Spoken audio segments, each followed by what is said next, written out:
इमाम ज़ैनुल आबिदीन मेरे मुस्तफ़ा करीम के नवासे, इमाम हुसैन का मैदान करबला में बच जाने वाले अकेले बेटे।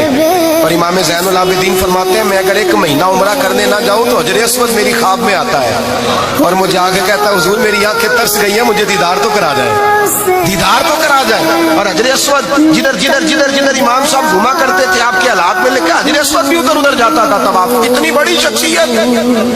मस्जिद नबवी से निकले तो एक आदमी ने गालियां देनी शुरू कर दी। हजरत पहले तेज चलते थे, जब वो गालियां देने लगा तो आहिस्ता हो गए। वो देता रहा। जब आपका घर आ गया तो आप फरमाने लगे, भाई मेरा मकान आ गया है, कोई बात और करनी हो तो कर ले, मेरे बच्चों ने सुन लिया तो तुझसे नाराज होंगे। और फिर वो शख्स कहता, जब ये लफ्ज कहे ना तो मुझ पे सख्ता तारी हो गया, ये क्या कह रहे हैं, हम तो दुश्मन को भी पाकीज़ा सजा देते हैं, ये क्या कह रहे हैं। हजरत ने कहा, कोई बात करनी हो तो कर ले, मेरा मकान आ गया है।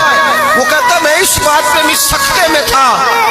थोड़ी देर गुजरी तो फरमाने लगे, भाई अभी तो तूने मेरे वो ऐप बयान किए हैं जिनका तुझे पता था, मेरे अंदर तो और बढ़िया कोताहियां पाई जाती है।